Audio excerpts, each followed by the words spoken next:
Good morning, everybody. It is Sunday, August something or other. My watch has decided that it's time to die, so I have no idea what day it is. Probably like the second ish. It's interesting about my watch. It's kind of concerning, actually.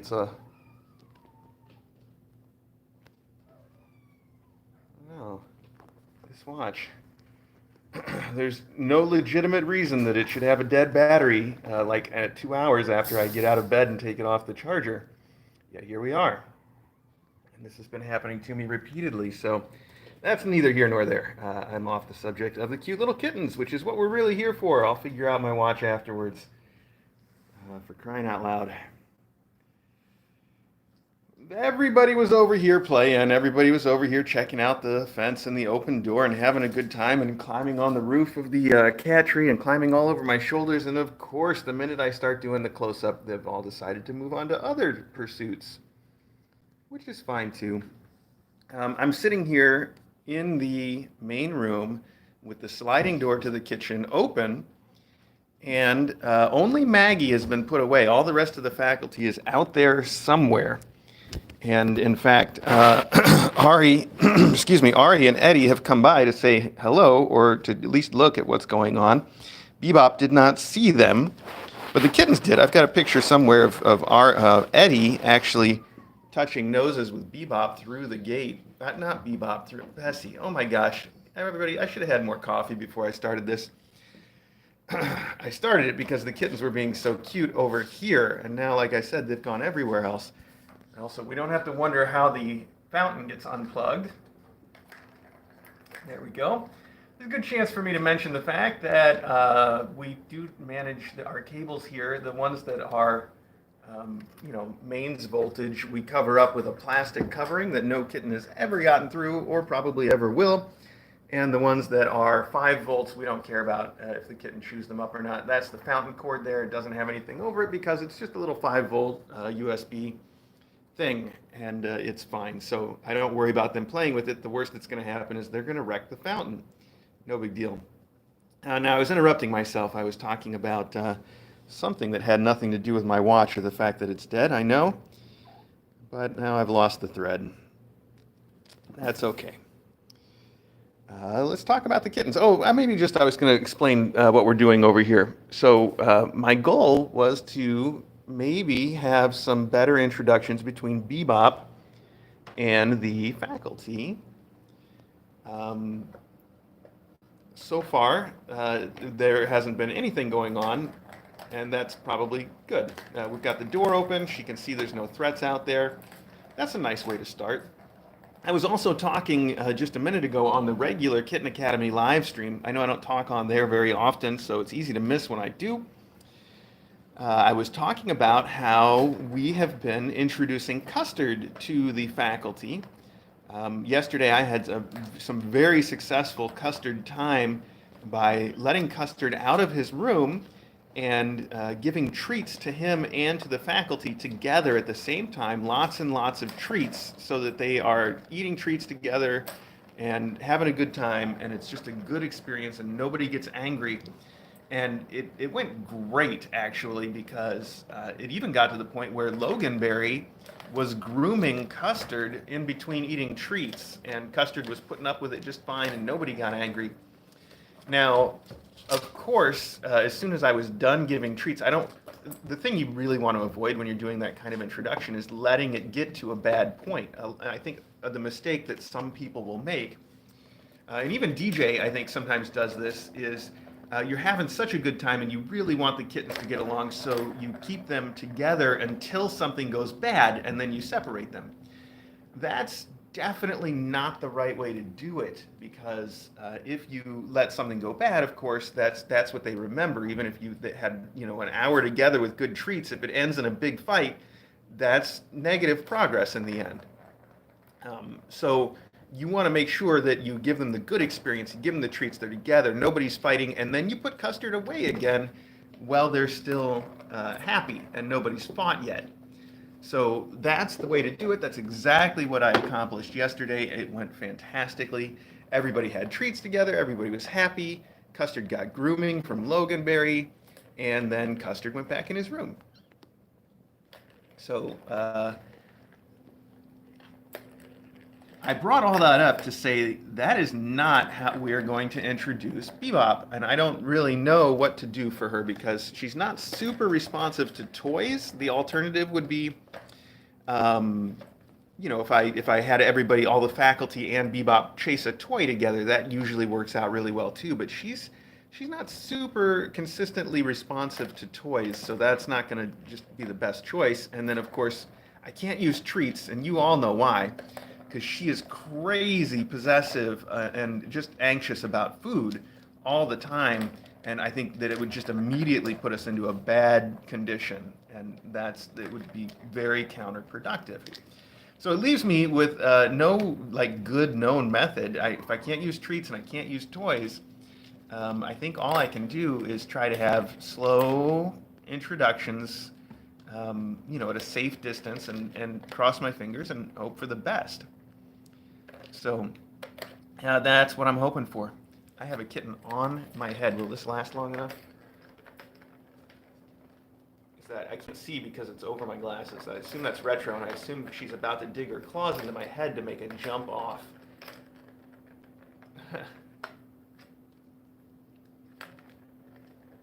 Ah.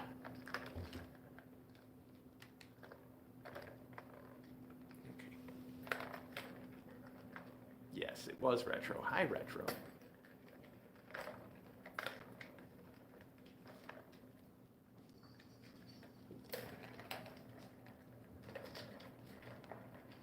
Yes, well, hello to you too.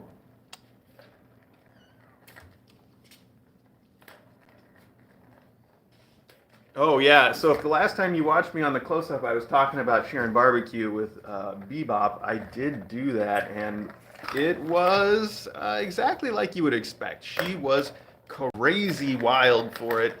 She would, I say fight her kittens for it. She doesn't fight them. She's actually pretty nice, but she makes all the sounds of being growling and nom-nomming and telling the kittens to back off, and she will push them back with her feet. So she'll definitely steal candy from her own babies. But long way of saying she loved the barbecue. And then I made some shredded chicken myself for me and for Acro, and I gave her some of that, and she did the same thing with the shredded chicken. I gave her a little bowl of shredded chicken in some chicken broth that came from that process, and she went nuts for that. And there's a GIF somewhere of that. I think Will captured the video of that to save for later, like he usually does. If you're on the Discord, he probably is going to provide that at some point. But I did notice that he also, I think it was him that captured a GIF of during that process, Bessie was trying to get in on the food and trying to get in on Mom, and Mom wasn't having it. And in all of her, all the activity happening, Bessie fell face first into the bowl of the chicken.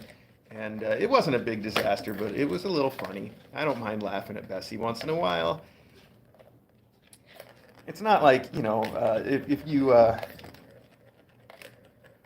don't know, it would be cruel if a person went through that same thing and you giggled at them, but cats don't have that same, I don't know, I don't want to say they're not self-aware, they obviously are, but, they don't take that as an offense the way that a person rightfully would, and so it's just funny, and I think it's okay.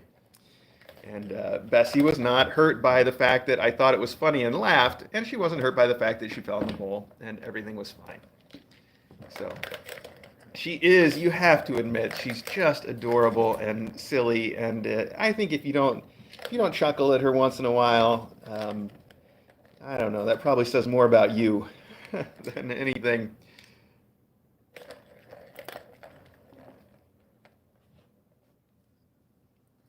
She's obviously adorable and just wonderful. So I should also mention about her that we've been doing spa time for everybody, and I've been taking them upstairs to the bedroom a few at a time to give them a different experience, and also so I have a chance to give them treats without Mom muscling in on the treats. So we can all have treats when we're upstairs in the bedroom. And Bessie went up last night for a little while with, I want to say I took Bessie and Vinyl together. Was it Bessie and Vinny? I don't remember. It wasn't Artie. I remember that much. Just because I wanted to break up the groups a little bit. And and it was really good. Bessie had a good time. We got treats. Everything was fun for everybody. But the biggest thing is we've got a bed. It's a very tall bed. It's not taller than some standard height, whatever standard height for a bed is, but it's at the top end of the standard height. It's a very tall bed. And so we have a little set of stairs that we put at the end of the bed for kittens to be used to get on and off of the bed. And I've been a little worried about whether Bessie would be able to successfully manage the stairs and get herself up and down onto the bed. So when we've been bringing her up there, we're real careful to put her on the bed and hang out with her and keep an eye on whether she's getting too close to the edge. And then when it seems like she needs to get off the bed to use the litter box or to look for food or water, we put her down on the floor. And we've just been managing that whole situation for her. And it turns out we don't have to. Last night I sort of tried to experiment to see if she would figure everything out. And it seems like she is appropriately cautious around the edges of the bed. So she's not just going to, like fall off. She knows what she's doing. And she used the stairs. She went at least down the stairs all on her own without any trouble. I didn't see her come back up, but that's probably just because she didn't want to. She was having too much fun running around on the floor and chasing the toy balls that are up there and all that kind of stuff. So it was really a good experience for me and for her, in that I got to learn a little bit more about how capable she is. Speaking of capable, she's zooming across the room right now, wrestling with her brothers.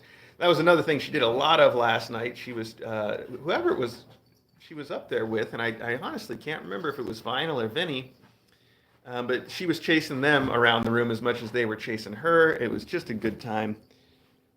So, very capable kitten. Yes, we're talking about you. Hi. There's her brother Artie. And that looks like Indy. Hi, Indy. Yep, with the pink collar.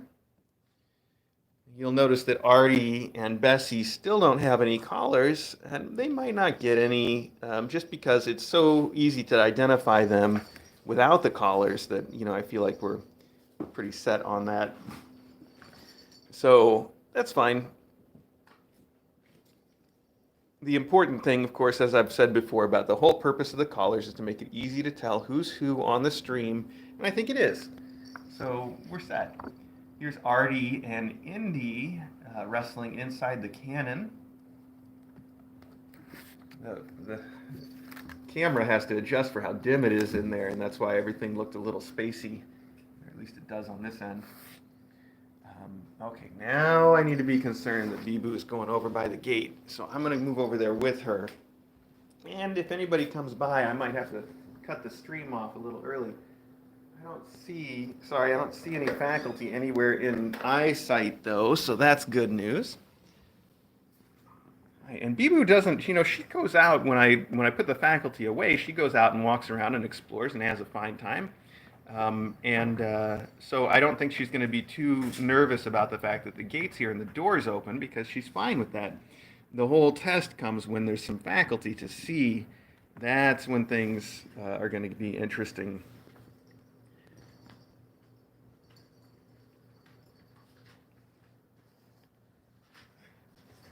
So there's Ira with her green collar on. And there's Bebop has decided to go to her usual place now behind the box, behind the condo, as we call it. And everybody else is still kind of zooming around. Vinny's decided to take a food break. These kids just run right into the cannon. So fun. Oh, wait, we got a cameraman. Oh, what's going on here? What is going on, Ira? Bessie is kind of obsessed with trying to get over or through this fence. She really wants to go out there and do stuff. Every time she sees the fence, she runs up to it and she tries to squeeze herself between the bars. I don't think that she's quite figured out that she's not going to fit.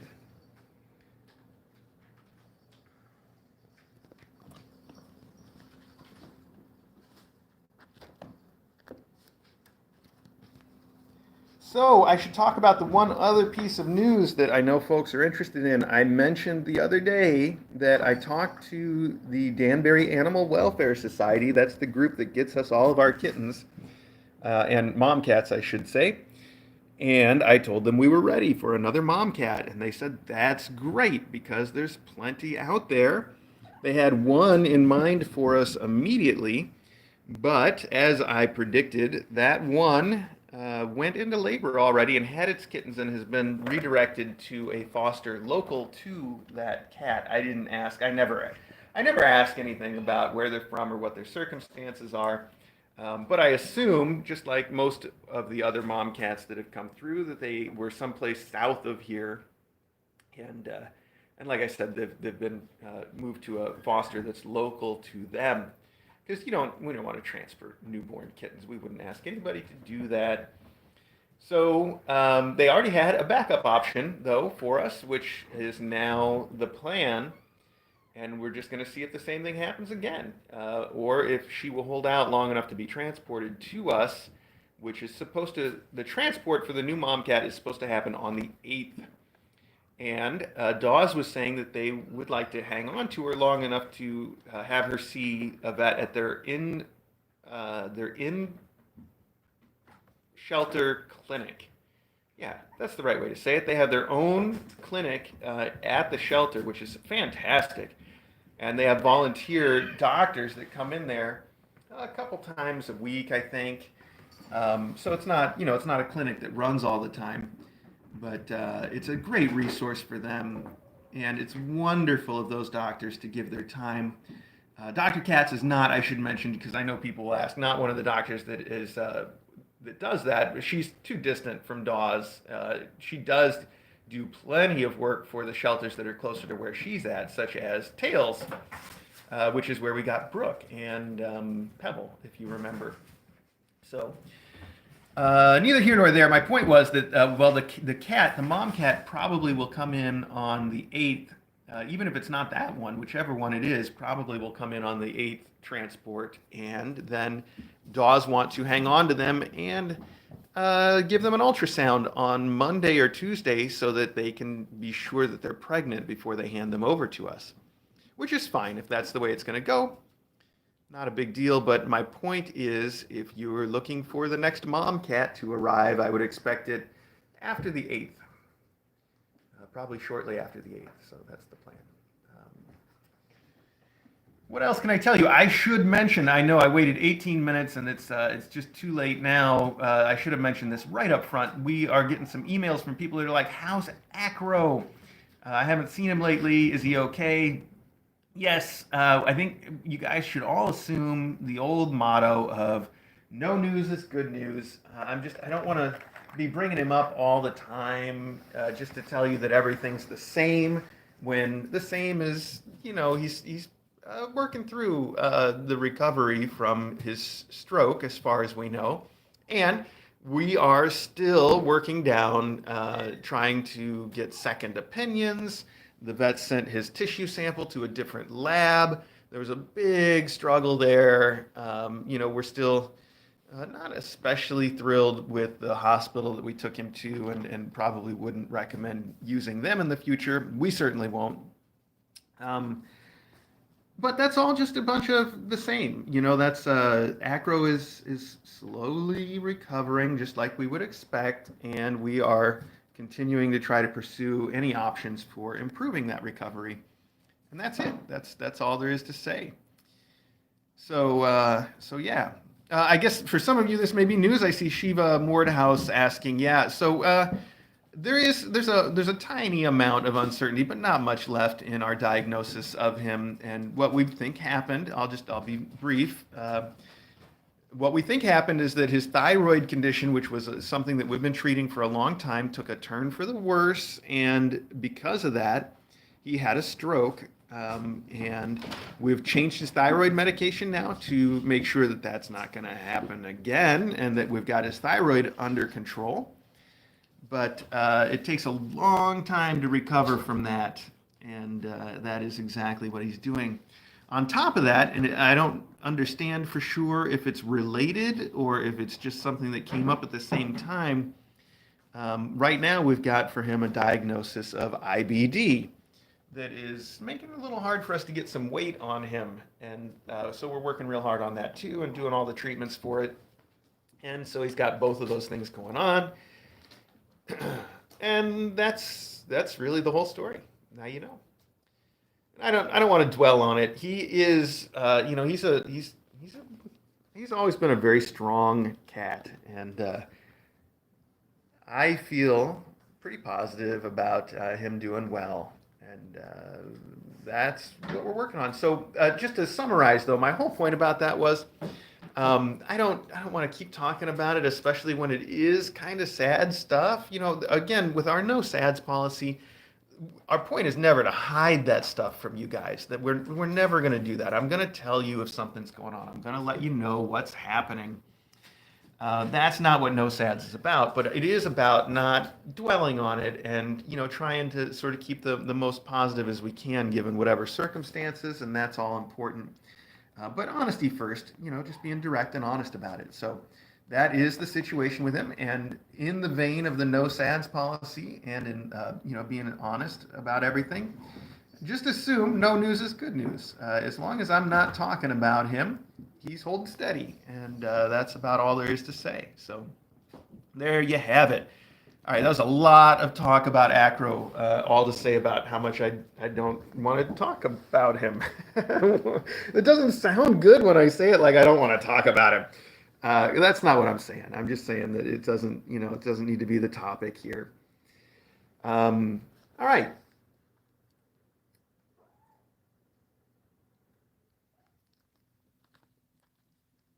I don't know what else I wanted to cover this morning.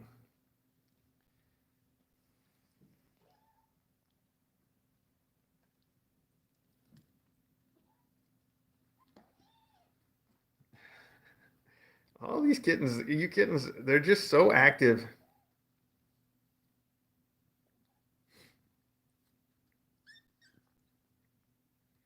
Oh, Koniko Kitsune. I see you asking if we're going to weigh the kittens. I weighed the kittens before the close-up. So if you're curious about the weights, you can look on the weight spreadsheet. All I have to say is that everybody had big gains. They're doing good. But we don't need to do it here on the close-up because that's already been done.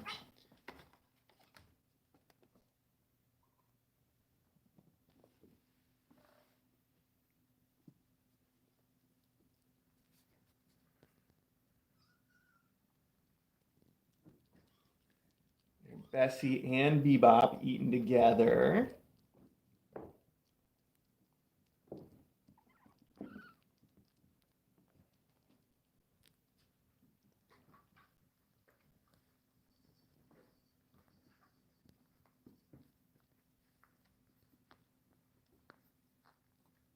Uh, Kukara, I hope I'm saying your name right. This is not the biggest litter that we've ever had at the Kitten Academy. I think the record was 9 kittens born at the Kitten Academy.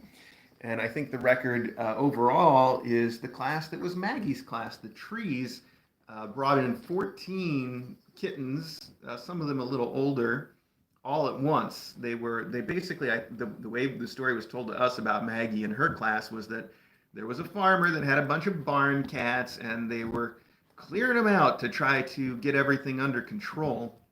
Sort of a TNR kind of situation, except not.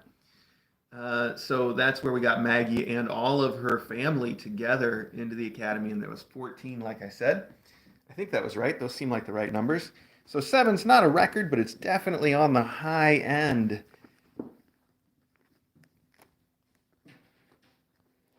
Yeah, we're still not all clear on the family trees, exactly how they were all related. We're assured that they were somehow all related, but that's all we know. That is, that's Indy over there, for some reason, deciding to chew on the cardboard that we're using for the litter boxes. I don't know why that's all of a sudden the thing to do. I don't know exactly which would be the smallest litter. I think we've had a couple of kittens that have come in alone. I don't. Have we ever had a litter where it's just one kitten born though? I don't think we have. But I mean, the closest thing we had to that, of course, was Brooke and Pebble recently came in and she just had one kitten, but that happened before she came to us, so I don't know if it counts. Have we had any other one kitten litters though? Because if we're just counting kittens that came in, as singles, we've had a few of those. Like, yeah, well, like Charlie.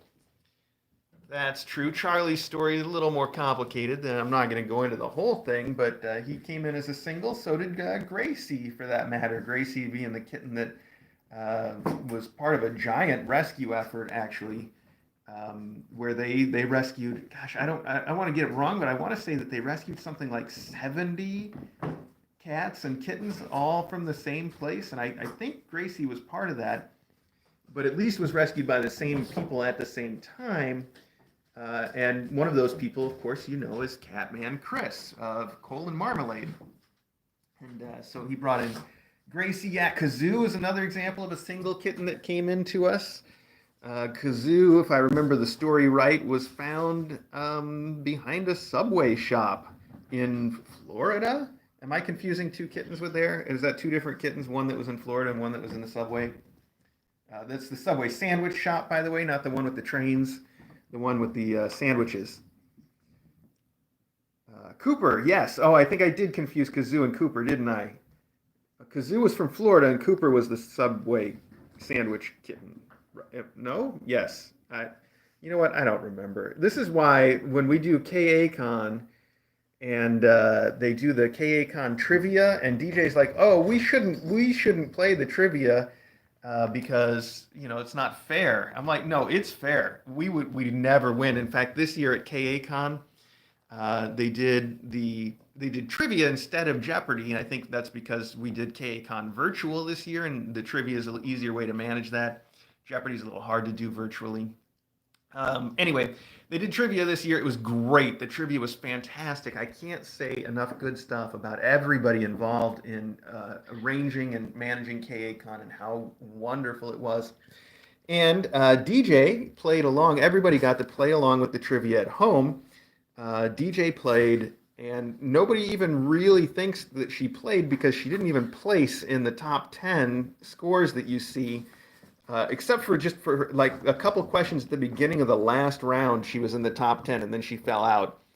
But she played every round and DJ the whole time she's like, oh, it's not fair. We can't play it. It wouldn't be fair because, we're right here. We would know everything. Like people would say it's not fair. I'm like, nobody's going to say it's not fair because you're going to lose.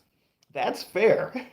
So, yeah, that was my point is that there's certainly a lot of folks who know all of the KA trivia better than we do. Certainly better than I do. I've never had a memory for much of anything. DJ does have a great memory, but still, those trivia questions are, they're rough.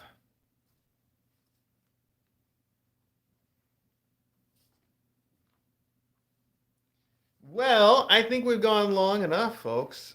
Thank you for joining me on this Sunday morning for hanging out a little bit with the kittens and talking about a bunch of everything. Just to let's see, cover the news parts again for anybody that came in late. I don't know. There's really not much news. The only real news is that Acro is doing just the same. Again, I should repeat, if I'm not talking about Acro, it's just because everything's the same.